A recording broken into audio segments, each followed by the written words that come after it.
Welcome to mic for change. आज के हमारे इस पॉडकास्ट के गेस्ट हैं गुरुग्राम के राजनीति के चाणक्य सुभाष सिंगला जी। स्वागत है सर आपका। बहुत बहुत धन्यवाद। गुड़गांव के निवासियों का भी बहुत बहुत शुक्रिया। सर, बात 2019 विधानसभा की हो या फिर इस चुनाव की, ऐसा कौन सा सुभाष मंत्र है जो आप भाजपा उम्मीदवार को देते हैं और वो काम कर जाता है? ऐसा कोई मंत्र नहीं होता जिसे मारो और जीत हासिल हो जाए। मैं हमेशा ये कहता हूं कि भारतीय जनता पार्टी के सभी कार्यकर्ता मेहनत और लगन के साथ काम करते हैं और इसमें जो कैंडिडेट होता है उसकी भी अपनी एक मेहनत होती है। सब मिलकर काम करते हैं। हमारा मंत्र कुछ नहीं होता, हम तो सिर्फ मोटिवेट करते हैं, एक टीम वर्क की तरह काम करते हैं। सारे आदमियों को इकट्ठा करना, भारतीय जनता पार्टी के कार्यकर्ताओं को इकट्ठा करके, संगठन के सभी कार्यकर्ताओं को इकट्ठा करके और विधायक के जो भी कार्य रहे हैं जिनकी टीम है उनको एक टीम वर्क बना के एक जोश के साथ काम करते हैं। यही एक मंत्र है। अगर हम सारे इकट्ठे मिलकर एक टीम के साथ काम करते हैं तो वही हमारे लिए कामयाबी का मंत्र साबित होता है। और कोई ऐसा मंत्र नहीं होता कि फूंको और काम करो। सब मेहनत, लगन और निष्ठा के साथ काम करते हैं। तो कोई भी कैंडिडेट होता है उसके अंदर भारतीय जनता पार्टी की रीति नीतियों के साथ मिलकर और माननीय मोदी जी के जो दूरगामी नीतियां हैं उनको देखते हुए लोग बाग उनको समझते हैं और इस प्रकार हमारी सभी विधायकों के साथ जीत हुई है। मेरा कोई अलग से कोई ऐसा मंत्र नहीं है जिसके अंदर है, लेकिन हाँ, मैं सबको इकट्ठा करके टीम वर्क के तौर से काम करता हूँ जिससे हमें सबको सफलता मिलती है। बिल्कुल सर, एक वीडियो वायरल हुई थी आपकी चुनाव परिणाम के बाद। एक बहुत ही जबरदस्त अंदाज में आप झूमते नजर आए, क्या फीलिंग थी सर वो? भी कार्यकर्ताओं ने उस इलेक्शन में जैसे मिलकर काम किया था, जोश था। 62-63 हजार वोटों से हम जीत चुके थे। सब लोग इंतजार कर रहे थे इलेक्शन जीतने का, पूरा रिजल्ट आ जाए। एक अंदर से खुशी सबके अंदर थी, हमारे मन के अंदर भी था कि भाई क्या अब तो जीत के अंदर कोई गुंजाइश रह ही नहीं गई है तो उसको मनाया जाए। और मैं नहीं समझता कि भाई वो जिस तरीके से कह रहे हैं सबके जबरदस्त तरीके से डांस हुआ, क्या हुआ, वो अंदर की भावनाएं थी। सभी ने डांस किया, खूब छक्के डांस किया और एक अंदर से जो खुशी थी ना, वो अंदर से एक जबरदस्त खुशी थी कि हमारा भारतीय जनता पार्टी का विधायक जीता है और इतनी अधिक वोटों से जीत रहा है। वो अंदर की खुशी ही झलक रही थी। ऐसा कुछ नहीं था कि भाई कोई डांस अलग से किया गया हो या कोई जबरदस्ती उसके अंदर ताकत लगाई गई हो। सब आदमियों ने मिलजुल कर जो खुशी मनाई वो खुशी झलक रही थी। बेहद ही खूबसूरत वीडियो थी सर वो। सर, एक आपके पॉलिटिक्स को देखते हुए एक मन में सवाल आता है कि आज भी आपके अंदर वो 35 साल 30 साल का जो युवा का जोश होता है, जो जुनून होता है, जो काम करने की जो क्षमता होती है, वो दिखाई देता है सर। इसका क्या मतलब राज है? ऐसा तो कुछ नहीं है। ऐसे भारत के अंदर बहुत आदमी मिलेंगे जो 30-35 का 40 साल से भी ज्यादा हो जाते हैं, जिनको आप हमारे माननीय प्रधानमंत्री जी को देख लीजिए। आज भी वो मेरे से बहुत ज्यादा उम्र के हैं, लेकिन उनके अंदर जो जोश है वो एक प्रेरणा वाला जोश है। उनको देखकर ही लोग बहुत जोशीले होते हैं और जिस जोश के साथ काम करते हैं कोई भी युवा उनका मैच नहीं कर सकता। और क्योंकि उनके अंदर एक देश प्रेम की भावना है और लोगों को जो काम है उनको करने की भावना है, देश को आगे ले जाने की भावना है, भारत को नंबर 1 बनाने की भावना है, उस भावना से वो जो काम करते हैं वही भावना उसी प्रकार की हमारे अंदर। स्वार्थ सेवा करना, निष्काम सेवा करना और जिस भी तरीके से जो कोई भी आदमी आए, किसी भी प्रकार का जो काम हुए हैं वो हमने निष्ठा और लगन के साथ भारतीय जनता पार्टी के लिए, कमल के निशान के लिए जो भी काम किए हैं वो हमारे अंदर एक जोश बनाए रखता है। और वही जोश अभी तो, और परमात्मा ने चाहा तो और अभी तो बहुत सालों तक बना रहेगा। और सरकार हमारे को या पार्टी जो भी काम सौंपेगी उसको पूरी लगन और निष्ठा के साथ करते रहेंगे। बिल्कुल सर। सर, एक आपके राजनीतिक सफर के लिए एक मेरा प्रश्न और है। आपने अपना पहला चुनाव सन 1994 में लड़ा, उसके बाद आप दूसरी बार 2011 में चुनाव लड़े, फिर 2017 में। लेकिन जो 1994 के बाद जो और 2011 तक जो ये टाइम गैप था, ये किस वजह से सर गैप रही? ये इलेक्शन हुआ था 35 साल बाद 1994 दिसंबर में। आप समझ लीजिए कि 95 के स्टार्टिंग में ही हुआ वो इलेक्शन और सन 2000 तक वो चला हमारा टेन्योर। 2000 के बाद दोबारा सन 2001 में फिर से इलेक्शन हुए, जिसके अंदर मैंने इलेक्शन लड़ना सही नहीं समझा, क्योंकि नगर परिषद के पास फंड्स नहीं होते थे और लोगों की सेवा का काम, उनको लोगों को उम्मीदें बहुत ज्यादा थी, उस प्रकार से शायद हम सेवा ना कर पाते जो सीट के ऊपर बैठकर। तो हमने ये सोच कर के बिना सीट पर बैठे सरकार के साथ मिलकर काम करेंगे, और हमने इलेक्शन तो नहीं लड़े, और ना लड़ने के बावजूद भी हम पब्लिक के बीच में रहे, और पब्लिक के बीच में रहकर हमने काम किया, और पूरे 10 साल काम किया। और वही कारण था, 10 साल बीच में पब्लिक के थे, सबके काम होते थे, चाहे वो कोई सी भी पार्टी की सरकार रही, हमने सबके काम कराए। जब भी हम 2011 के अंदर बहुत भारी बहुमत से जीत सके, क्योंकि वो खाली अपने वार्ड के ही नहीं, हमने वार्ड के बाहर के लोगों के भी जो हमारे परिचित थे या जो आते थे, ने पूरी निष्ठा और लगन से जो हम कर सकते थे वो सारे कार्य कराए। इसी वजह से हम बहुत आगे तक रहे और 2011 का इलेक्शन भारी मतों से जीते। यही कारण था कि हम पब्लिक के बीच में रहे, सिर्फ इलेक्शन नहीं लड़े, लेकिन पब्लिक के बीच में पूरे तौर से रहे। लेकिन उसके बाद 2011 से लेके 2024 तक जी मैं बराबर जो जीतते इलेक्शन, रहे हैं। बिल्कुल। लेकिन सर, जब फंड की कमी आपको महसूस हुई, तो कभी ऐसा नहीं हुआ कि आपने आवाज रखी हो, वहां पे बात रखी हो कि फंड की कमी की वजह से जो डेवलपमेंट होनी चाहिए, क्योंकि गुरुग्राम सर मेरे ख्याल से उस समय डेवलप हो रहा था। मिलेनियम सिटी जो आज जानते हैं हम इसको, उस टाइम पे उसकी नींव रख दी गई होगी, तभी जाके इस लंबे अरसे के बाद आज गुरुग्राम मिलेनियम सिटी के नाम से जाना जाता है। तो कभी आपने ये नहीं समझा कि मतलब उसको आवाज उठाई जाए, क्योंकि जब डिमांड बढ़ती है तो सप्लाई भी बढ़ानी होगी, फंड्स की जरूरत होंगी। जब गुड़गांव के अंदर नगर परिषद होती थी, जी। नगर निगम आने के बाद फंड्स हमारे पास निगम में आए, इससे पहले नहीं थे, जिससे काफी कोशिशें हमने की पिछले 5 सालों में, लेकिन सरकार के पास ऐसे कोई प्रावधान नहीं थे। जिस तरीके से शहर की जरूरत थी, बड़ी तेजी के साथ बढ़ रहे थे तो उसके काम हो सकें। लेकिन नगर निगम बनने के बाद बहुत जबरदस्त तरीके से फंड्स आए और लोगों के हमने काम किए, और ऐसा कोई काम हमने अपने वार्ड में नहीं छोड़ा था। सड़क पक्की करना, चाहे वो सीवर हो, पानी हो, हमने सारे काम किए। उससे हमें काफी मदद मिली, पूरी ईमानदारी के साथ हमने इस कार्य को किया। ठीक है सर, एक सवाल और मेरा है कि इस चुनाव में भी आप स्टार कैंपेनर के रूप में दिखाई दिए मुकेश शर्मा जी के साथ, जो भाजपा के उम्मीदवार थे। उस टाइम पे आप भाजपा के बड़े दिग्गज नेताओं के साथ, आपकी बहुत सारी फोटोज जो थी, उनके साथ बात करते हुए, उनसे मिलते हुए फोटोज वायरल हुई।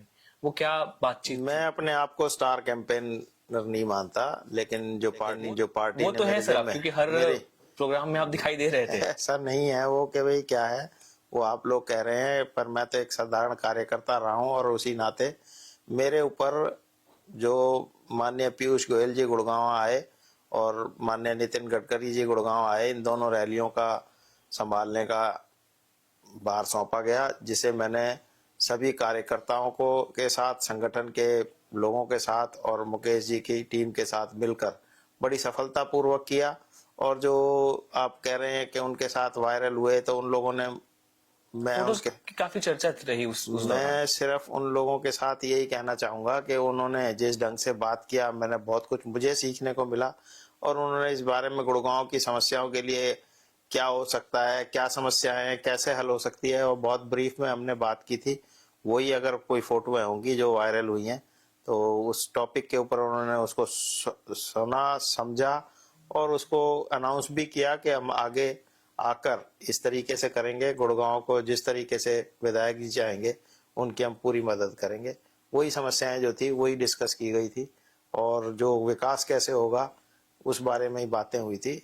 और जिसके दिमाग में हमारे एक फिगर है बहुत बड़ी पहले से ही, क्योंकि हम इतने साल भी तकरीबन 19-20 साल तो मैं पार्षद रहते ही हो रहे होंगे, उसका एक तजर्बा भी है और एक एक्सपीरियंस जो काम आता है, वही चीजें हमने एक ब्रीफ करके बताई थी, वही आप लोग गुरुग्राम की समस्याओं को आपने उनसे हाँ जी, शेयर किया था। गुरुग्राम की समस्याओं को ही शेयर किया था, ताकि जल्दी से जल्दी ये लोग उसका निवारण कर सके। ठीक है सर, मेरा एक और प्रश्न है क्योंकि जब कयास लगी हुई थी भाजपा के उम्मीदवार को लेकर के गुरुग्राम से, तो उस टाइम ये भी देखा गया आप भी टिकट के लिए जोर लगा रहे थे, और भी कई नेता थे जो चाह रहे थे गुरुग्राम से हमें टिकट मिले। लेकिन जब टिकट का अनाउंसमेंट हुआ, भाजपा ने जब टिकट का अनाउंसमेंट किया मुकेश शर्मा को लेके, तो फिर लगभग जितने भी भाजपा के नेता थे वो बागी हो गए।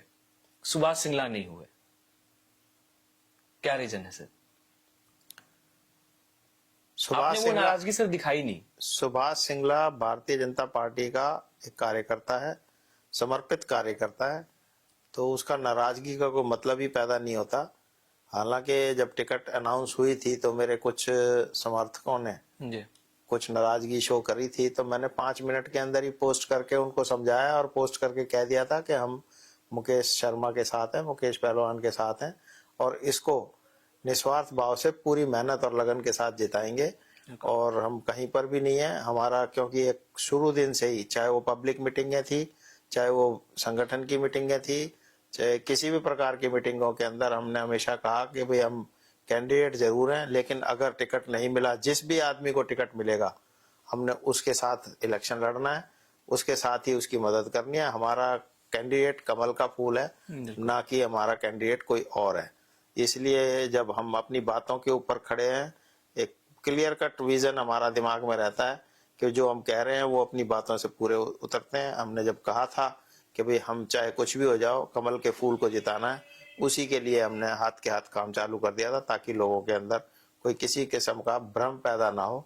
और नाराजगी का तो मतलब ही नहीं होता, पार्टी के साथ कार्य कर रहे हैं। जब पार्टी को ही हमने एक वचन दिया कि हम कमल का फूल ही जिताना है, तो उसके ऊपर ही लगे हुए थे। तो नाराजगी जैसी कोई चीज ना है, ना रहनी चाहिए किसी को। जिसको रही है, मैं समझता हूँ उन लोगों की गलती थी। इतने पुराने आदमी होकर किस तरीके की नाराजगी वो कही, उनके दिमाग की बात थी। पता नहीं क्या चीज रही होगी, क्या नहीं रही होगी, मैं इस बारे में उनके लिए कुछ नहीं कहना चाहता। कई बार ये भी ब्लेम लगा है पार्टी पे भी, कुछ जो भी लेन देन वाला जो प्रोसेस होता है, कि जो पुराने सीनियर मेंबर्स होते हैं पार्टी के, उनको टिकट ना देके, और जो पैराशूट लैंडिंग जिसको कहते हैं, उनको टिकट मिल जाए। इस मामले में ये पार्टी के जो नीतिगत फैसले होते हैं, बहुत बड़े बड़े आदमी वहां पर बैठे होते हैं, सब लोग मिलकर फैसला होता है। एक आदमी का फैसला नहीं होता, पूरी टीम लगी होती है, सर्वे होते हैं, सब तरीके के काम होते हैं। फिर भी लोग बाग जिनको नहीं मिलती, उनको तकलीफ होती है, या तो इस कुछ तरह की उकसाने अफवाह- वाले, हाँ जी। बहुत आदमी होते हैं जो ये कहते हैं कि नहीं ऐसा होता है, पैसे दिए जाते हैं, ये करा जाता है। भारतीय जनता पार्टी में ऐसी रीति नीति नहीं है कि जो पैसे देकर टिकट बेची जाती हो या खरीदी जाती हो। अगर गुड़गांव की टिकटें पैसों से नहीं बिकती, तो अगर गुड़गांव की टिकटें सुधीर सिंगला जी को टिकट मिली थी, वो कोई माई का लाल कह ही नहीं सकता कि पैसे के, लेकिन उनके ऊपर भी आरोप लग गए थे पैसे देकर टिकट ले आए। पर वो बहुत हल्के उसमें थे लोग बाग, जिसने जो कहना है वो कहना ही है, उस बात की परवाह नहीं है। लेकिन ये है कि भाई जिस भी प्रकार से रहे, बिल्कुल पार्टी के अंदर कोई ऐसा नहीं है, एक संगठित फैसला होता है। जिस भी आदमी को टिकट मिलती है वो उन्होंने अच्छे के लिए ही चुना होगा, कि जो जिसके लिए हम कोई आरोप लगाना मेरे हिसाब से ठीक नहीं है। तो भाजपा ने सर इस बार उम्मीदवार क्यों बदल दिया? सुधीर ये सिंगला उनकी एक जीते हुए कीम कैंडिडेट थे। सुधीर सिंगला जी का, जहां तक मेरा ख्याल है कि भाई उनका अपना मन ही नहीं था इलेक्शन लड़ने का, अच्छा। तो इस वजह से कैंडिडेट एक नया चाहिए ही था। और फिर भी जो, अगर वो, मैं यही कहूंगा कि ये फिर एक संगठित फैसला है, ऊपर से पूरी की पूरी टीम लगी होती है, खाली एक आदमी का फैसला नहीं होता। इसके अंदर कम से कम 20-25 आदमियों की टीम होती है, और जो पार्टी के हक में, जो प्रदेश के हक में, जो क्षेत्र के हक में होता है, वही फैसले होते हैं। ठीक है सर, नगर निगम चुनाव आने वाले हैं, क्या इस बार पार्टी सुभाष सिंगला जी को उम्मीदवार चुनेगी? उम्मीद तो हम बहुत कर रहे हैं, प्रबल दावेदार भी हैं। चुनेगी तो जरूर इलेक्शन लड़ेंगे और पूरे जोर शोर के साथ लड़ेंगे। पार्टी के साथ हमेशा रहे हैं और समर्पित रहे हैं। यही उम्मीद करते हैं कि अब मेरे को नगर निगम की टिकट मिलेगी, क्योंकि सबसे एक्सपीरियंस्ड आदमी हूँ, ईमानदार छवि, और 3 बार पार्षद भी रहा हूँ और चेयरमैन वाइस चेयरमैन भी रहा हूँ। और मैंने जिस तरीके से सभी अफसरों के साथ और पार्षदों के साथ मिलकर तालमेल बिठाया और काम किया है, वो काम हुए हैं। उस एक्सपीरियंस के अलावा मेरे पास पूरी की पूरी गुड़गांव के अंदर कैसे काम होने चाहिए, वो सारा का सारा एक रोड मैप बना हुआ है। चाहे वो नगर निगम के पैसे खर्च करने का या नगर निगम की इनकम का, क्योंकि किसी भी आदमी से बात होती है तो वो नगर निगम के खर्चों की बात करता है, नगर निगम की इनकम की कोई बात नहीं करता। बिल्कुल। मेरे पास वो सारा पूरा प्रोजेक्ट तैयार है, किस तरीके से नगर निगम में पैसा आएगा और किस तरीके से कहाँ हम खर्च करेंगे। चाहे वो जल संरक्षण हो, चाहे वो पीने का पानी हो, चाहे वो सीवर ओवरफ्लो हो, चाहे सफाई हो, चाहे कोई भी समस्या है, बिजली की समस्या, कोई भी किसी भी प्रकार की समस्या है, ट्रैफिक की समस्या, इन सब को देखते हुए एक बहुत अच्छी प्लानिंग के साथ मैंने रोड मैप तैयार किया हुआ है।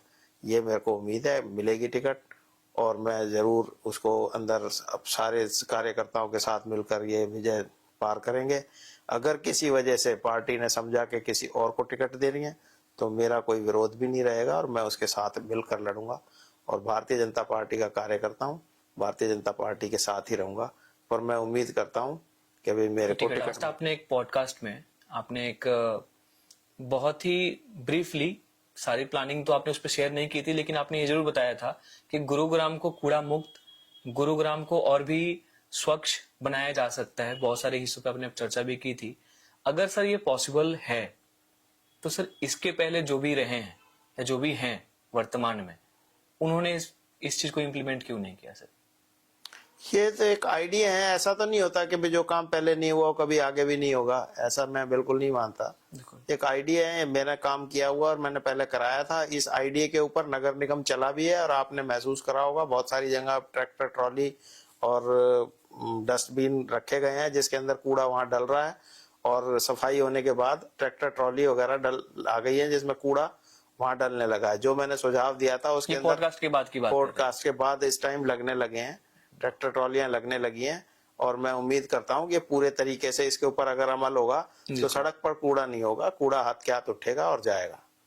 वो इस तरीके की बहुत सारी प्लानिंग है जिसके ऊपर डिस्कस किया जा सकता है और उसको लागू किया जा सकता है। सर एक, अगर मैं गलत नहीं हूं, आप लगभग 35 वर्षों से राजनीति में जो है सक्रिय हैं, लेकिन 35 वर्षों तक, क्योंकि बहुत सारे ऐसे होंगे आपके साथ में जिन्होंने राजनीतिक करियर अपना शुरुआत किया होगा, वो आए और गए भी, लेकिन आप अब तक बने हुए हैं, और ये 35 साल का इतना बड़ा टाइम स्पैन में रेलिवेंट रहना जनता के बीच, ये सर आसान बात नहीं होती है। खाली मैं ही नहीं हूँ 35 वर्षों से, और भी बहुत आदमी है जिन्होंने 35 साल से ज्यादा लगा अपनी जिंदगी के लगा दिए हैं और पब्लिक सेवा में लगा दिए हैं। पर मेरा जो है कि मैं पब्लिक के बीच में रहा हूँ, पब्लिक की सेवा में रहा हूँ, अपना निस्वार्थ काम मैंने किया है, और मेरे को एक मेंटल सेटिस्फेक्शन मिलती है किसी प्रकार से कोई काम करने पर।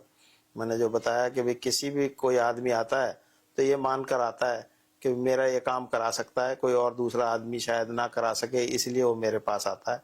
तो मैं ये मानकर जो मुझसे हो सकता है वो मैं कराने की पूरी कोशिश करता हूँ, और उसी काम के साथ मैं जो 35 साल ही नहीं और आगे भी इस काम में लगा रहूंगा। और निस्वार्थ सेवा और समर्पण जो है ना, ये आदमी को इस काम के अंदर लगाए रखता है। जो लोग चले गए बीच में, उनके अपने कुछ मजबूरियां रही होंगी, मैं उसके लिए नहीं कुछ कह सकता, लेकिन मैं यही कहता हूँ कि भाई जो लोग लगे हुए हैं वो लगे हुए हैं, और कहीं ना कहीं उसका रिजल्ट और फल भी मिलता है।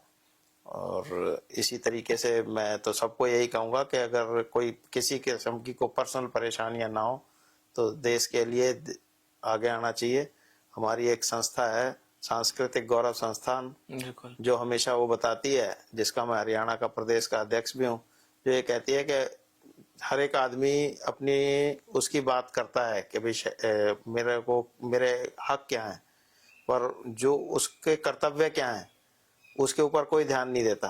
तो हम ये कह रहे हैं कि भाई हमारे को राष्ट्र के प्रति हमारे कर्तव्य क्या है, उन राष्ट्र के प्रति अगर हम कर्तव्यों को निभाएंगे तो देश की सेवा में हर आदमी लगा होगा।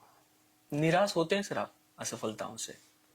असफलताओं से तो सीखते हैं, निराश होने की बात थोड़ी होती है। थोड़ी बहुत निराशा तो हर एक आदमी को कुछ समय के लिए होती है, इसमें कोई दो राय नहीं है, तो हम भगवान थोड़ी हैं। लेकिन सबसे बड़ी बात यह है कि उसको हम सोचकर उसमें से निकालते हैं कि क्या कमी रह गई, कोई असफलता रही हो तो।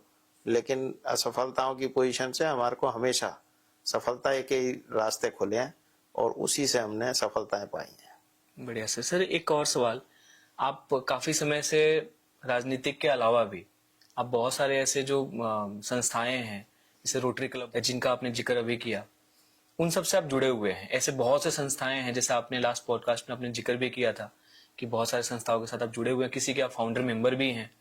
तो सर मेरा सवाल है कि ये कैसे मैनेज कर पाते हैं सर आप, परिवार, व्यापार, राजनीति और इन संस्थाओं के साथ कैसे आप समय दे पाते हैं? ये जो समय है, जब आदमी को किसी चीज का शौक होता है तो उसके अंदर समय उसके लिए अपने आप निकल आता है, और सेवा समर्पण मेरा शौक रहा है।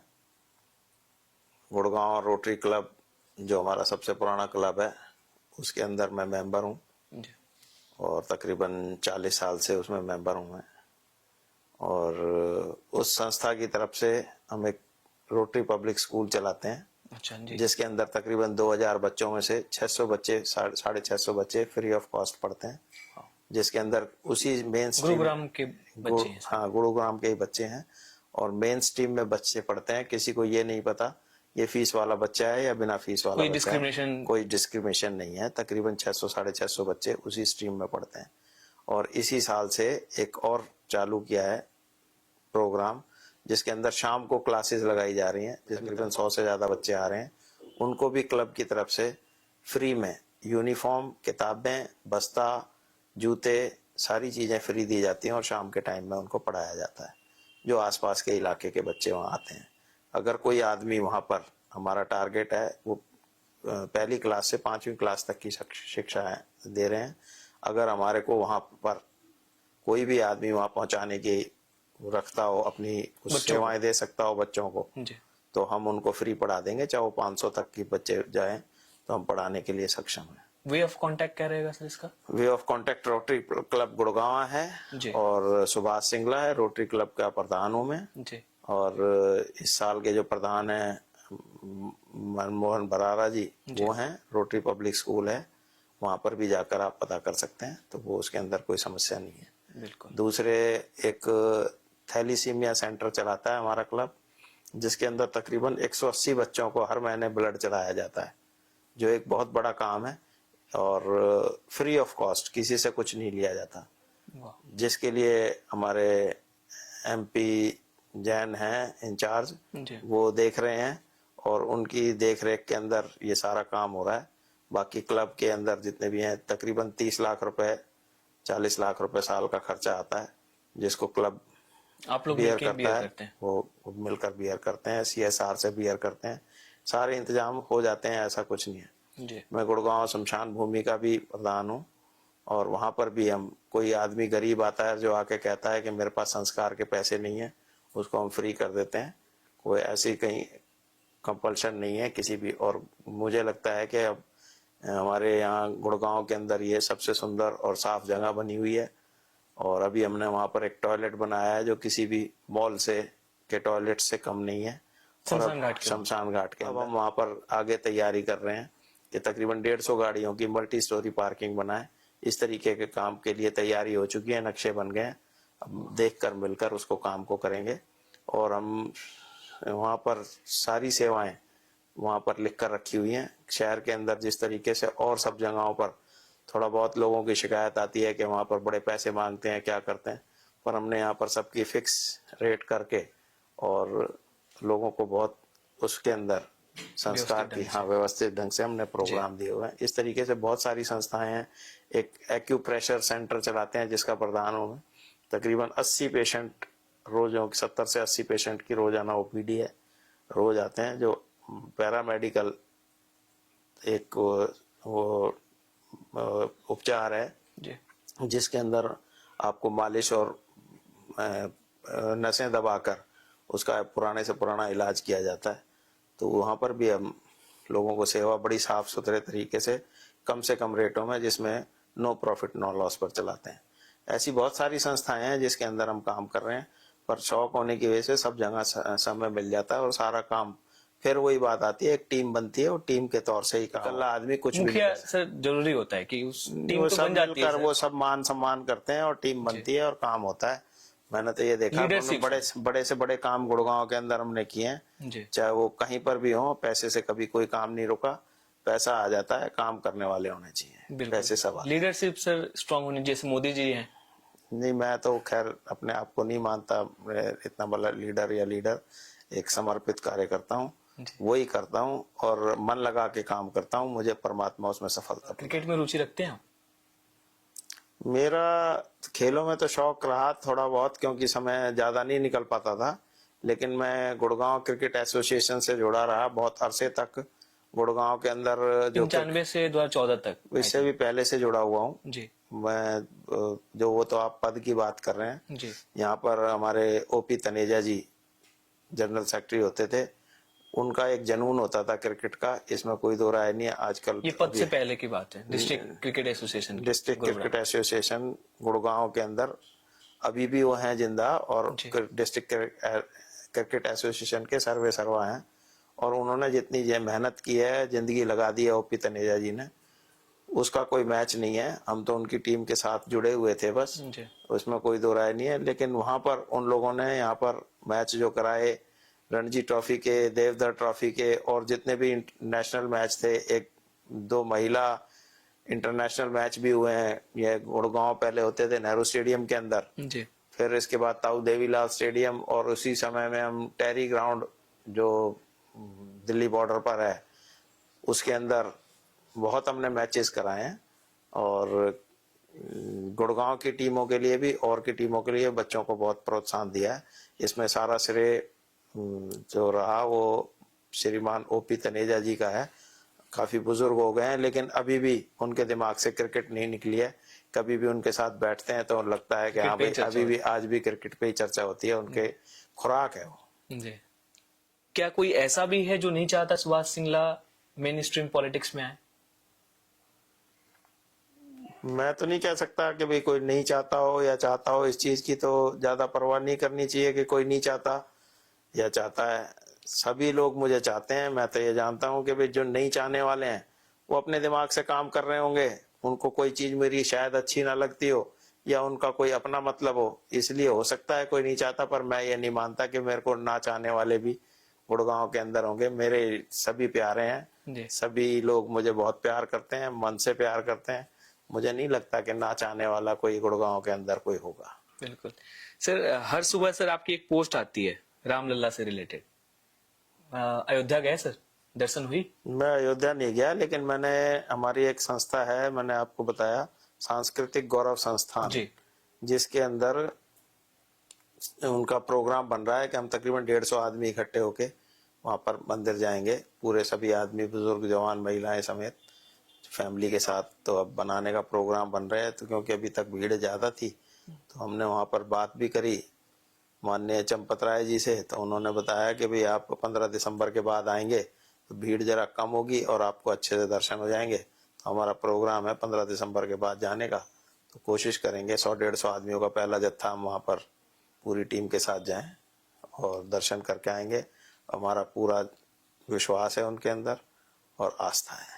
उसी आस्था के साथ रोजाना हाथ जोड़ते हैं और उनके चरणों में मत्था टेक कर अपना दिन स्टार्ट करते हैं। बिल्कुल सर, बहुत धन्यवाद सर हमसे बात करने के लिए। बहुत बहुत शुक्रिया।